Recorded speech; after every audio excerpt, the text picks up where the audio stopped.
জামাত নেতাকর্মী, 11 দলীয় জোট নেতাকর্মী, শহীদ পরিবার, জুলাই যোদ্ধা, আহতদের পদচারণায় মুখরিত বাংলাদেশের ঐতিহাসিক শাহবাগ চত্বর। দর্শক, শাহবাগ শব্দটার সাথে বাংলাদেশের রাজনীতির একটা প্যারাডাইম জড়িত। সেই প্যারাডাইমটা হচ্ছে জামাত শিবির বিরোধী প্যারাডাইম। শাহবাগ মানে জামাত শিবির বিরোধিতা, শাহবাগ মানে জামাত শিবিরের ফাঁসি, শাহবাগ মানে জামাত কোপাও শিবির কোপাও, শাহবাগ মানে জামাতকে ডিহিউম্যানাইজ করো, শিবিরকে ডিহিউম্যানাইজ করো। শাহবাগ মানে জামাত শিবির সন্দেহে কাউকে হত্যা করলে কোনো সমস্যা নেই, নির্যাতন করলে কোনো সমস্যা নেই। এই শাহবাগ থেকেই হাসিনার ফেসিবাদ আরম্ভ হয়েছিল। এই শাহবাগ ছিল হাসিনার ফেসিবাদের বৈধতা দানকারী, এবং এই শাহবাগকে কেন্দ্র করেই ফেসিবাদ বিরোধী আন্দোলনের অন্যতম অগ্রসৈনিক, লড়াকু সৈনিক, কলম সৈনিক, মজলুম সাংবাদিক ডক্টর মাহমুদুর রহমান লিখেছিলেন, এই শাহবাগ থেকে ফেসিবাদের পদধ্বনি শোনা যাচ্ছে। সেই শাহবাগে যখন জামাত শিবির ইসলামপন্থীদের দেখি, তখন আমরা যারা শাহবাগ বিরোধী রাজনীতি করে আসছি বা শাহবাগ বিরোধী অ্যাক্টিভিজম করে আসছি, আমাদের খুব ভালো লাগে, আমরা আনন্দিত হই, এবং আমরা মনে করি যে আজকে ইসলামপন্থীর ক্ষমতা আসতে পারেনি, বাট তাদের অনেক স্বপ্ন পূরণ হয়েছে। ক্ষমতা না এসেও তাদের এক প্রকার বিজয় হয়েছে। আজকে এই শাহবাগে তারা মুক্তভাবে তারা ঘুরে বেড়াচ্ছে, তারা তাদের মত প্রকাশ করছে, তারা সরকারের সমালোচনা করছে, এবং এই শাহবাগ তারা বর্ণাঢ্য র্যালির আয়োজন করছে তাদের মতো করে। এবং এই র্যালির আয়োজন করতে যে আর এক অসাধারণ দৃষ্টান্ত স্থাপন করেছে জামাত জোট। জামাতের এই র্যালি হওয়ার কথা ছিল শহীদ মিনারে। শহীদ মিনারে এটাও জামাতের রাজনীতির অনন্য হাইট।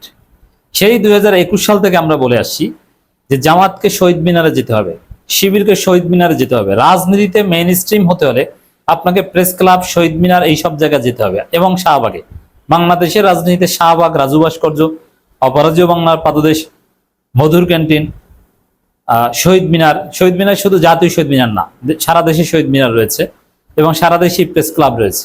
এই সব জায়গায় অ্যাক্সেস পাওয়া রাজনীতিতে মেইন স্ট্রিম হওয়ার জন্য অপরিহার্য। কিন্তু জামাতের লোকজন অনেকে ফিল করতো আমাদের সেই কথা তখন, কিন্তু কিছু করার ছিল না, কারণ তাদেরকে তো ঘরের মধ্যেই প্রোগ্রাম করতে দিত না, তারা তো নিষিদ্ধ ছিল। কিভাবে তারা শাহবাগে যাবে, কিভাবে তারা শহীদ মিনারে যাবে? বাট ওটা ছিল আমাদের একটা ফ্যান্টাসি, যে জামাত শিবির যদি শাহবাগে প্রোগ্রাম করতে পারতো, জামাত শিবির যদি শহীদ মিনারে প্রোগ্রাম করতে পারতো, কি সুন্দর হতো। আমরা যখন ঢাকা বিশ্ববিদ্যালয়ে শিক্ষার্থী ছিলাম, তখন শহীদ মিনার এলাকায় যখন যেতাম, বিভিন্ন কালচারাল প্রোগ্রাম বা বিভিন্ন প্ল্যাটফর্মের প্রোগ্রামে অংশগ্রহণ করতাম। আমি বেশ কয়েকবার শহীদ মিনারের বক্তব্য রেখেছি। তখন কল্পনা করতাম, ইসলামপন্থীরা যদি, বিশেষ করে জামাত ইসলামী যদি এই শহীদ মিনারে প্রোগ্রাম করতে পারতো, কি সুন্দর হতো। জামাত ক্ষমতা আসতে পারেনি, কিন্তু জামাতের সে অধিকার কায়েম হয়েছে। জামাতের প্রোগ্রামটা ছিল, জামাত জোটের এই প্রোগ্রামটা ছিল শহীদ মিনারে, কিন্তু হিন্দুদের রথযাত্রা ছিল, যার ফলে তাদের অনুরোধে প্রশাসনের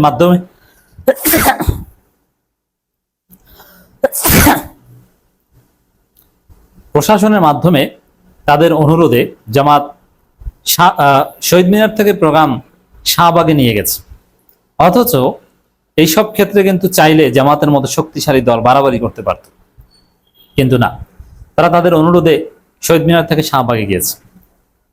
শাহবাগে গিয়েছে, তাতে তাৎপর্য কমেনি, বরং এটা আরেক ডাইমেনশন ইম্পর্টেন্ট। এই যে হিন্দুদের অনুরোধ রাখা, হিন্দুদের প্রোগ্রামের সুবিধার্থে জামাত তার পূর্ব নির্ধারিত প্রোগ্রাম শিফট করা, যেহেতু জামাতেরটা আগে এবং অনুমতির যে বিষয় ছিল সেটাও আগে নেয়া, তারপরও জামাত এখানে উদারতার এক চরম অসাধারণ দৃষ্টান্ত স্থাপন করেছে। এই জন্য বাংলাদেশের সবচেয়ে হিন্দু বান্ধব দল জামাত ইসলামী, বাংলাদেশের সবচেয়ে ক্লাসিক্যাল সেকুলারিস্ট দল Jamaat Islami.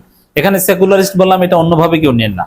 Classical secularism in this sense that peaceful coexistence of all religion, সমস্ত ধর্মের শান্তিপূর্ণ সহাবস্থান হচ্ছে ক্লাসিক্যাল সেকুলারিজম, যেটা ইসলাম শিখায়। মদিনা রাষ্ট্রে, ইসলামী রাষ্ট্রে অন্য সব ধর্ম নিরাপদ ছিল, ধর্ম পালনের অধিকার ছিল, কেউ অন্য ধর্মের উপর আঘাত করতে পারতো না, কোনো ধর্ম পালনে কেউ বাধা সৃষ্টি করতে পারতো না।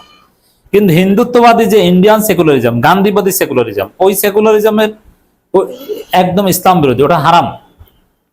ওইটা হচ্ছে আওয়ামী লীগ। বিএনপিও ওই হিন্দুত্ববাদী সেকুলারিস্ট না, যদিও বিএনপি মির্জা ফখরুল্লাহ মাঝে মাঝে গান্ধীবাদী হিন্দুত্ববাদী সেকুলার হতে চায়।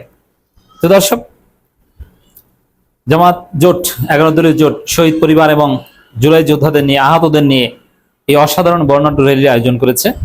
সেখানে জামাত ইসলামীর সেক্রেটারি জেনারেল অধ্যাপক মিয়া গোলাম পরোয়ার স্পষ্টভাবে বলেছেন, জুলাই বিপ্লবের বেনিফিশিয়ারি বিএনপি গাদ্দারি করছে।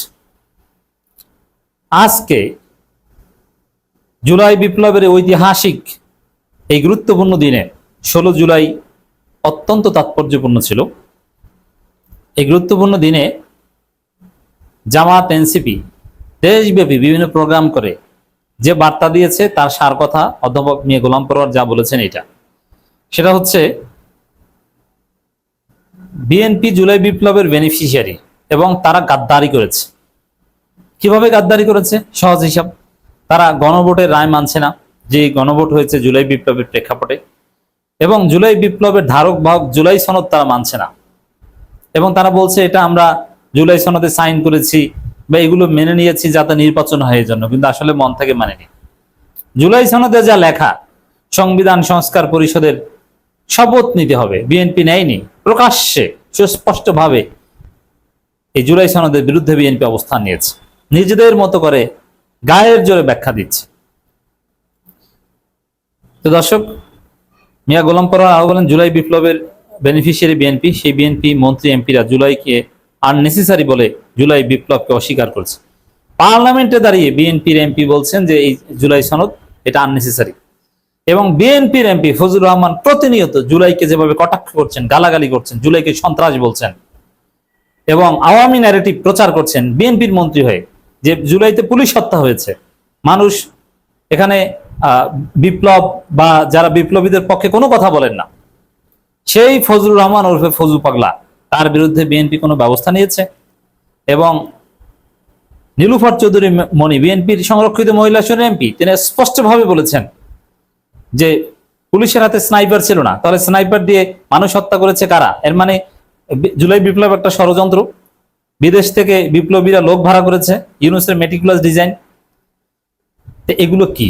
এগুলো সুস্পষ্টভাবে জুলাইয়ের সাথে গাদ্দারি। বিএনপি যদি জুলাইয়ের সাথে গাদ্দারি না করে তাহলে অবশ্যই নীলুফার চৌধুরী মনি, এই ফজলুর রহমান এবং যেই এমপি সংসদে দাঁড়িয়ে বলেছে জুলাই সনদ আননেসেসারি, তাদের বিরুদ্ধে ব্যবস্থা নিত। কিন্তু জুলাই কটাক্ষকারীদের বিএনপি ধারণ করছে, বিএনপির একটা বিরাট অংশ জুলাইকে ধারণ করছে, এটাও ঠিক, কিন্তু যারা জুলাইকে কটাক্ষ করছে তাদেরকেও ধারণ করছে। এই জন্য মূল বক্তব্য এটাই, বিএনপি এই জুলাইয়ের সাথে গাদ্দারি করছে। আর জামাত জোট, এনসিপি বা আরো যারা আছে, তারা ওয়াচডগের ভূমিকা পালন করছে জুলাইয়ের চেতনা রক্ষায়।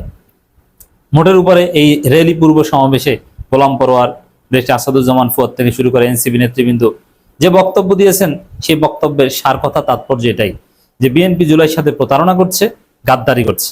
অতএব জুলাই চেতনা রক্ষায় মাঠে নেমেছে, এই বর্ণাঢ্য র্যালি করছে, নানানভাবে চেষ্টা করছে, আন্দোলন করছে জামাত এনসিপি জোট। যারা জুলাইকে ভালোবাসেন তারা জামাত এনসিপির আন্দোলনে শরিক হওয়া উচিত।